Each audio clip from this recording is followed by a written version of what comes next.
Hello and welcome to All About DSDR, that's Data Sharing for Demographic Research. I'm John Marcotte. And I'm Sarah Rush. And we're at ICPSR at the University of Michigan.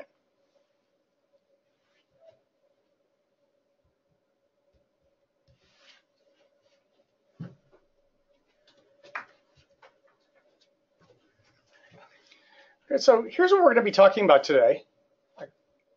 What is DSDR? Some types of data that we have available, how to deposit data, finding and accessing data, some data exploration tools, the growing area of applying for restricted use data, and of course we welcome your questions. So first, what is DSDR? Data Sharing for Demographic Research, that's what DSDR stands for, makes data available for secondary analysis. We're supported by the Eunice Kennedy Shriver National Institute for Child Health and Human Development, Population Development Dynamics Branch, funds the project. We also are here at Michigan at ICPSR, and what we do is we leverage the ICPSR infrastructure to provide our services.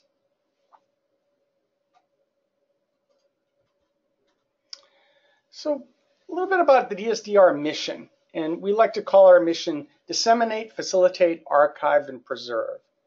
Our first thing is that we want to disseminate data for secondary analysis. For primary data collections, DSDR can serve as a point of comparison. So even if you're not doing secondary analysis, we still have resources that might be available to you. Data collections are often expensive. Big national surveys can be repurposed and reused.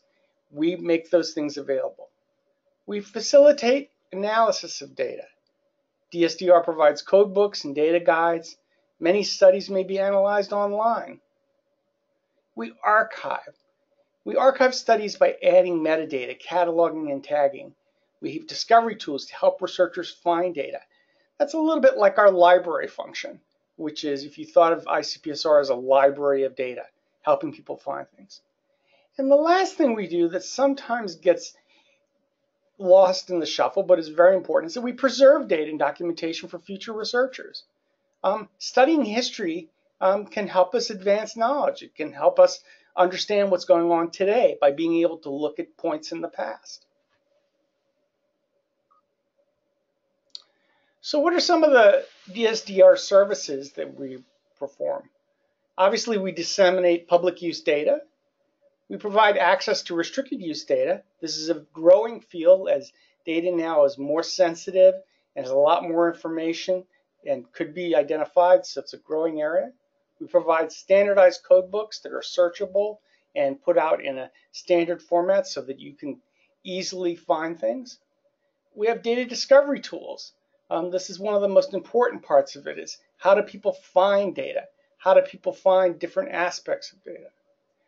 One of the things we're particularly proud of is our bibliography, where we keep a bibliography of publications using the data at DSDR. The belief, and this is important, is that data analysis builds on other data analysis, and we're constantly building on things. Online analysis, we're constantly trying to build our online analysis tools. One, to make it easier for people to explore data and find out some basic things they need, but also to get ideas about what they want to do. One of the growing areas in the future on online analysis will be helping people with visualizations. And of course, our data guides to help people get over humps with data. Our idea, the best thing is for people to use the data, publish articles, write grants about the data. Anything we can do to help people get over those humps are our goal. So let me turn it over to Sarah. All right, thank you, John. I'm going to start by giving an overview of the types of data available within the DSDR archive. So DSDR data spans the breadth of demographic topics, including children and youth, fertility, sexual behavior and reproductive health, mortality, early life health conditions and older adult health, family and household structure, population characteristics such as socioeconomic status, as well as migration and population distribution. Some of our holdings also include some biomarker and genomic data, and that's something that we will be focusing on growing in the future. Studies in the DSDR archive have both longitudinal and cross-sectional designs with national, international, and small area geographic coverage. Internationally, areas spanned Africa, South Asia, East Asia, Southeast Asia, Latin America, and Europe.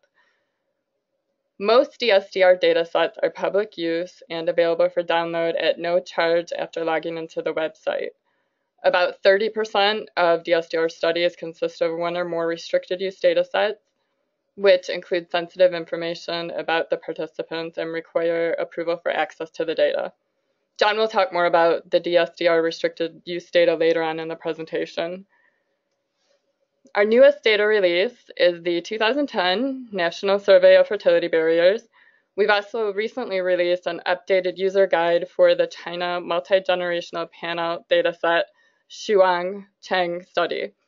This is just one example of how we are constantly working to enhance and improve existing holdings as well as release new stuff along the way.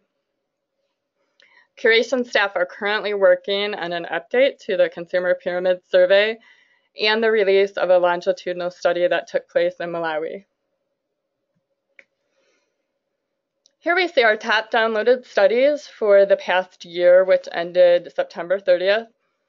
And the number of downloads column includes both data and documentation files, while the unique data users column shows the number of users who downloaded data for each study. AdHealth was the most popular study for total downloads and unique data users for DSDR. And it's also worth noting that AdHealth was the top ICPSR downloaded study in the past fiscal year as well. ICPSR maintains a bibliography of data-related literature, which consists of thousands of citations based on data held in the ICPSR archives. AdHealth is the top-cited DSDR study in the bibliography, followed by the National Survey of Families and Households Wave 1 data. So a little bit about depositing data with DSDR. Why deposit? Researchers who deposit their data with DSDR receive data curation services in which DSDR and ICPSR staff work together to enhance and add value to the data, such as adding question text to variables when the question text has not been provided. ICPSR also provides long-term secure availability of data and the dissemination of data in the major statistical package formats. Upon deposit, curation staff review the files to assess the risk of disclosure and determine the best approach for both public use or restricted use release of the data. It's not uncommon for both a public use and restricted use version of the data to be released with certain disclosive variables suppressed in the public use version.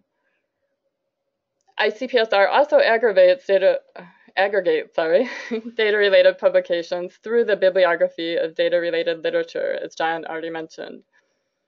For many researchers, depositing data with DSDR helps to meet the requirements of both NIH and NSF for data management and sharing. More broadly, researchers who share their data contribute to the greater scientific community and also extend the life of the data they collected. Throughout the deposit process, researchers receive guidance on preparing data for deposit with DSDR and ICPSR. ICPSR launched a new data deposit system in June. The new deposit manager facilitates the deposit process by allowing you to save a deposit in process and finish it later if needed. You can also share your data deposit workspace with collaborators who, for example, may want to review the metadata you've drafted and contribute to that. And you can also upload new versions of a data set. The deposit manager also provides status updates as deposits move through the curation process and includes an area for communication between depositors and DSDR staff. If you'd like more information on depositing data with DSDR, it's available from the Deposit Data menu in the main navigation of the website, and you can certainly email us with any questions you have along the way.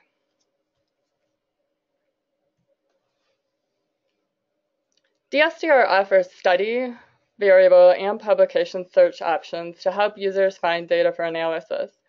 From any page on the DSDR website, users can use the search box in the upper right corner of the website or the Find Data drop-down menu to perform the main study search. This search option includes all documentation for a study, including variable descriptions.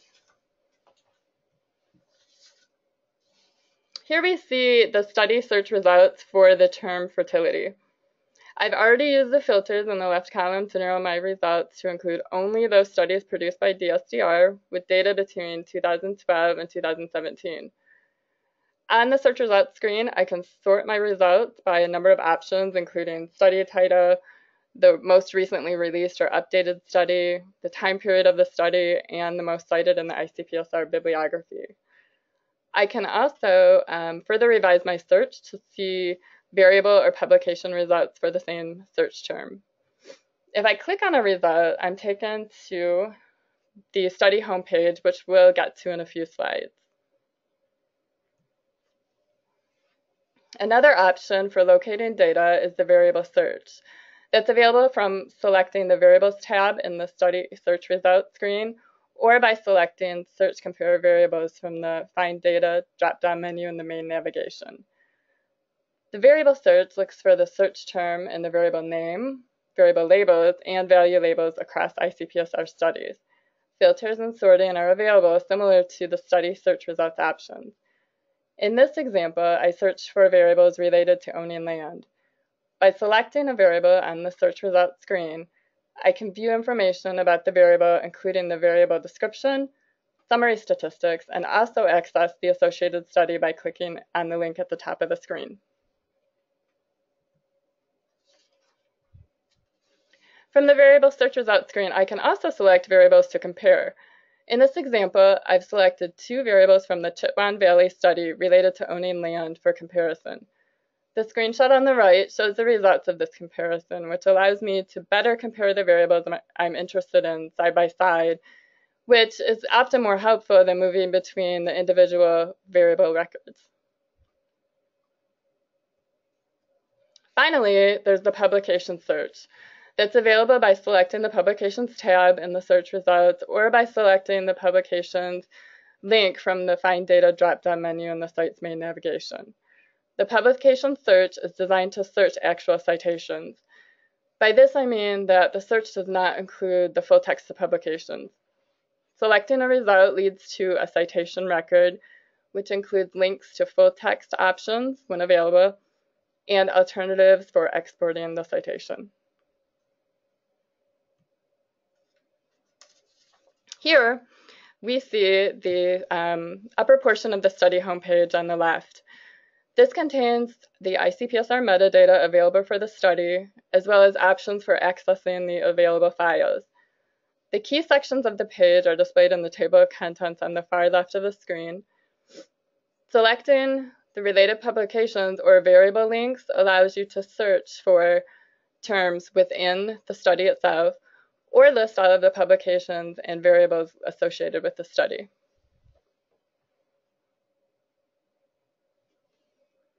The study homepage provides access to the documentation available for a study. Standard information includes the study description and suggested data citation, as well as the option to view and download codebook, frequency, and user guide files. Studies often have survey instruments or other data collection measures available. As John mentioned, DSDR has also started to produce data guides which organize key resources in one place to facilitate the use of data. Data guides can include information regarding sampling, weights, emerging files, in addition to links to other useful resources both inside and outside of DSDR. Currently, data guides are available for the India Human Development Survey series.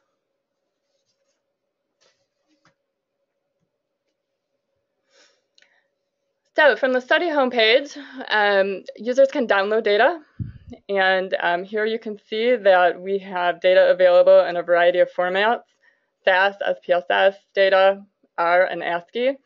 And what happens when you click on one of those links is you're taken to a login page where you log into the website. using a My Data account, which can also be facilitated with a Facebook login, for example. And then you agree to our terms of use, stating that you'll properly use the data.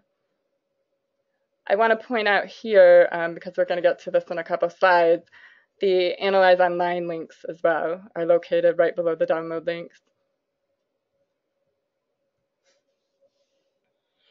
Here we'd like to highlight 3 tools for exploring data on the DSDR website: the Bibliography, Variable Crosswalks, and Online Analysis.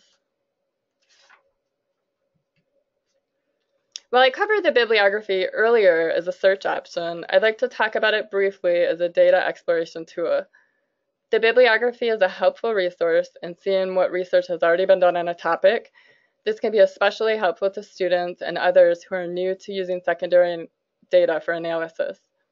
The bibliography can also be used to avoid duplication of analyses performed by other researchers, as well as for the replication of prior research. Some data collections, such as the Relationship Dynamics in Social Life, or our DSL study, have variable crosswalks available. Variable crosswalks display the availability of a variable across the data files in the data collection. In the case of the RDSL shown here, the variable crosswalk can help users identify whether they can use the public use version of the data, which can be downloaded immediately, or if they will need to apply for the restricted or highly restricted use versions. Crosswalks are available for a selection of DSDR studies and are developed as needed.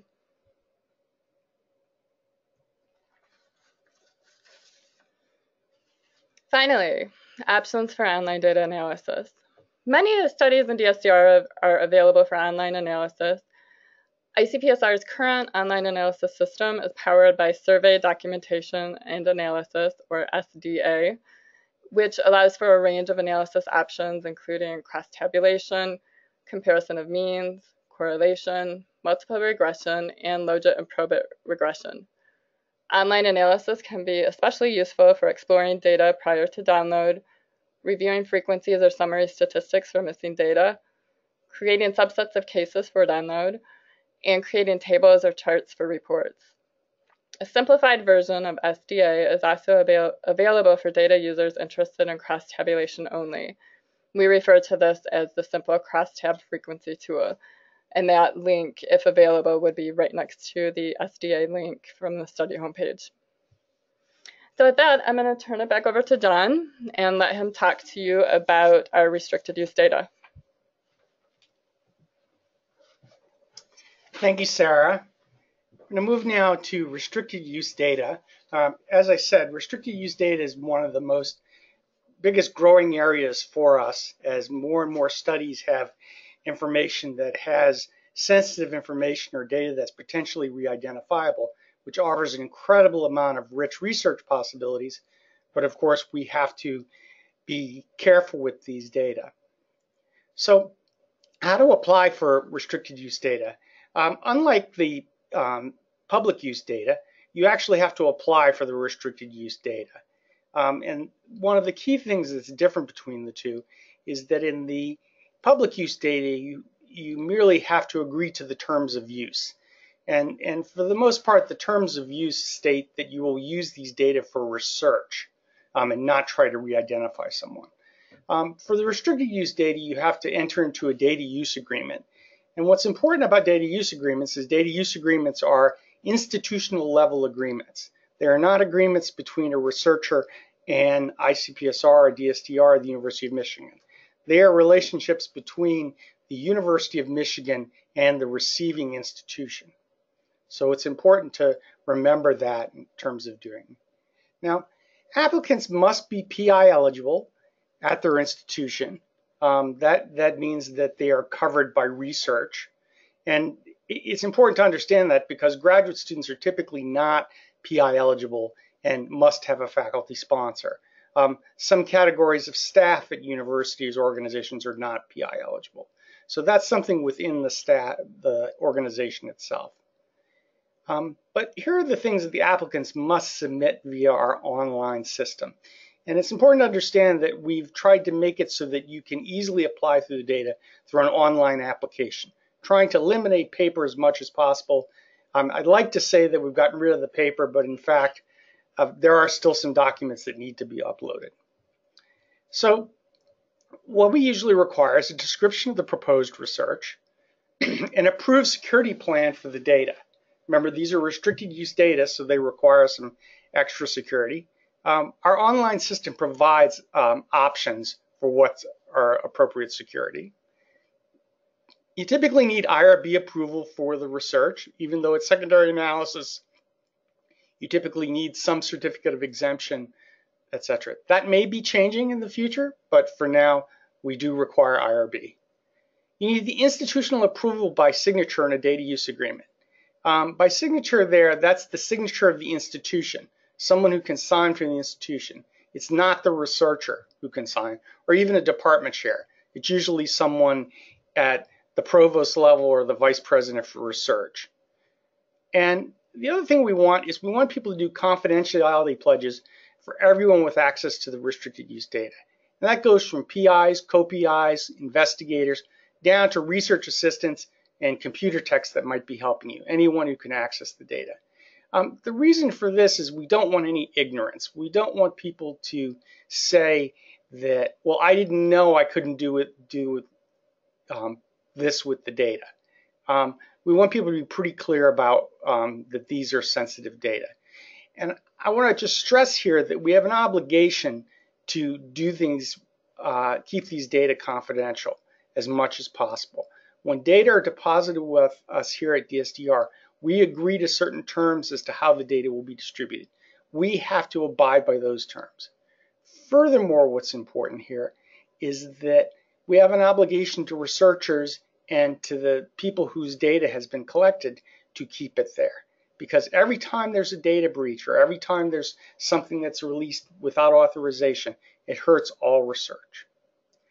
So a couple of footnotes here is that some of the restricted use data require a current grant. That typically is data that falls into an area where the provider has labeled it as highly restricted. And there are a small number of studies that have an application fee. As much as possible, we try to eliminate fees because our goal is to have people use data. We love data. We think more data analysis is good. Application fees tend to be a barrier, but sometimes application fees are there unavoidably. So how do you initiate the application process? Well, again, we try to make this as easy as possible because on the study page for restricted use data, there is a link to the online system for applying for that data to help you do things. We're constantly trying to improve things here at ICPSR and DSDR. So if you get into the system and you found something difficult, let us know. We're always interested in trying to make it better.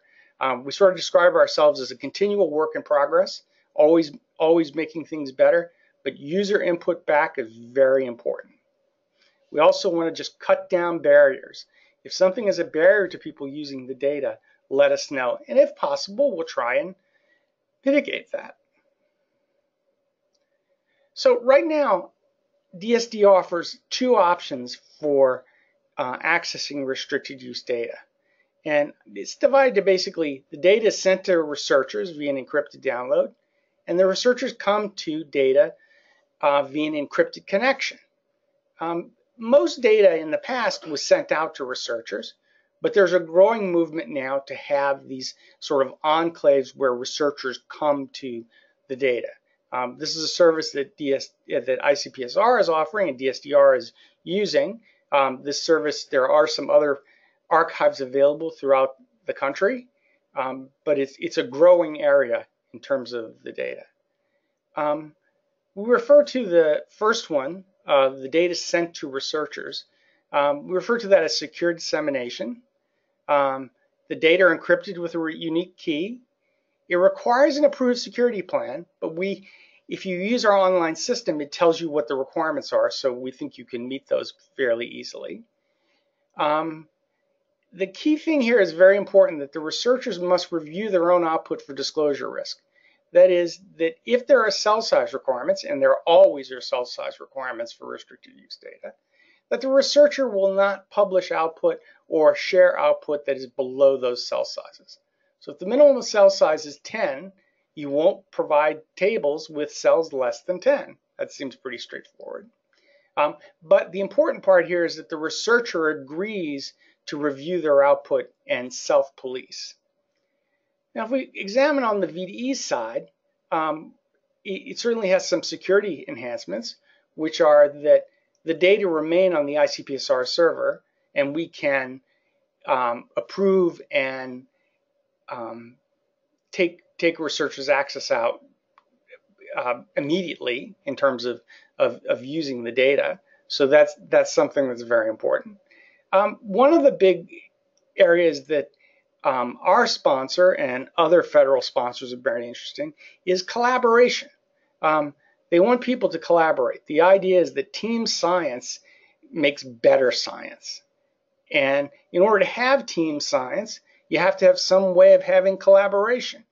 The model of having people having data in their office and working on it alone, that's an old model. Then you've got to compound this with that the data are restricted and require extra security. How do you do any kind of sharing in that fashion? So our VDE allows that, where a team can work together. This is particularly important if you've got a team at different institutions, where we've had a team where we've had some researchers in Indiana and some in Arizona working on the same project, wanting to share. The VDE can be ideal for that. Unlike where people are authorized to do their own review, in the VDE, the output is actually reviewed for disclosure by DSDR staff, so it's checked. It's an extra protection. I want to stress here that if you're using that kind of thing, you're still supposed to have reviewed your output before you submit it for disclosure review, but there is a second check on it to make sure that low cell sizes or some unauthorized coefficient is not allowed out. And of course, one of the things that data providers, and we like, is that when the project is finished, we don't have to get an affidavit of destruction, or you don't have to send the data back to us. The access is terminated at the completion of the project. And that's very helpful to us. I should say that when we say access is terminated, that does not mean the files are immediately destroyed. That's not the case. We do keep the records of the files for a period afterwards. We don't keep them forever, but we do keep them for typically a year after the access has been terminated. So some of our future enhancements for DSDR is that we're going to plan to increasing our virtual data enclave capacity. And that covers two areas that are important. One, making more machines available. This is something that more and more of our data providers want, so we need to make that service available. The second thing is making the VDE machines themselves what people come in to use as having extra capacity. So it's not only security that you're getting, but you're getting collaboration space, but also resources to be able to do data. We're going to be doing some additional data guides. We really like crosswalks, which help people do comparisons across studies and across different versions of data in a series. We're going to be announcing a new study homepage.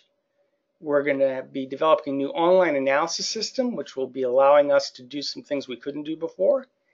And we're going to increase our My Data functionalities. So that rather than just being a log-on with My Data, you can actually get a dashboard and be able to manage what it is you have from ICPSR. So we'd love for you to connect with us. We have a user support phone number. We have an email address. We have Twitter. I'm old, sorry. Facebook. And we try to connect people on a lot of different levels. We don't think there's only one path to finding out information. One of the things I want to stress to you is that DSDR and ICPSR is designed for people to come and visit us. It's for the most part, supposed to be self-service, but we like people to come visit us, come muck around, look around, see if you can find things. That's how it's designed.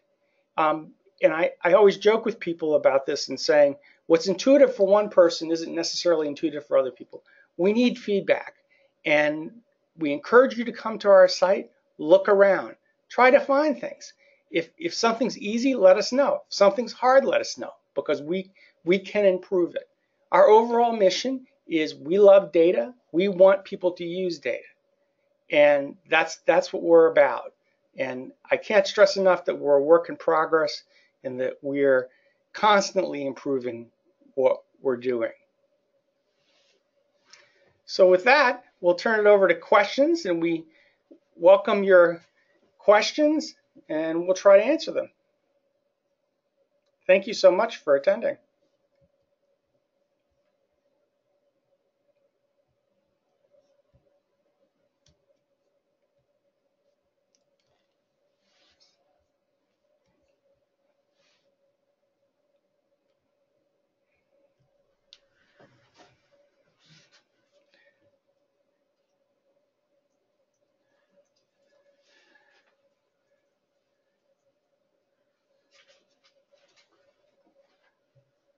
Wonderful, thank you. I want to stress, it's always a little bit of pressure to come up with all your questions. Don't think that you have to have the questions all here at the webinar. We'd be glad to answer questions after the webinar as well, or questions about the data. So, a question about the VDE. Yes, what happens is that in the VDE, what we have is people get, at the moment, it's set up with Windows 7 virtual desktops using VMware. That's going to be changing soon to Windows 10 in terms of using the data. But the way it works is within the VDE, there's no access to the outside internet. It's a self-contained system. So within there is a shared drive that is shared among the projects. Okay, and that's mapped. We typically map it, for those who need a specific drive letter, is typically matched as an H drive, and all members of the project team can use that drive.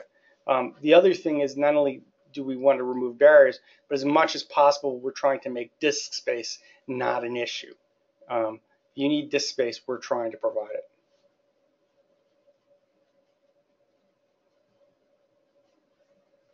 And I will say, go ahead. Another question. And the standard applications are available. Yes.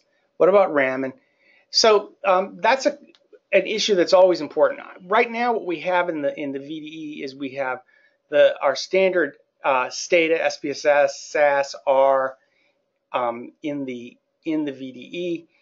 We currently have 8 megs of RAM, so it's replicating a sort of standard desktop. I said 8 megs, 8 gigs of RAM. Excuse me, big difference.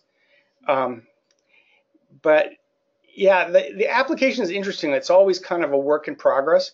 We can't just add applications at will because it involves setting up the system, but we're always interested in trying to figure out what applications we have to be.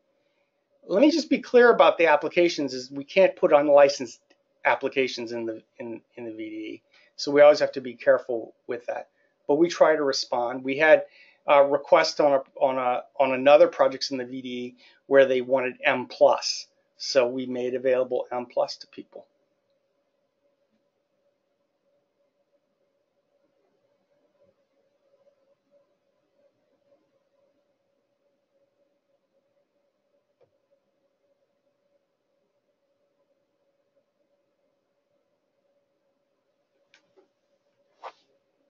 Okay, so it looks like that is the end of our questions. Thanks again for attending our webinar, and enjoy the rest of your day. Bye. Thank you.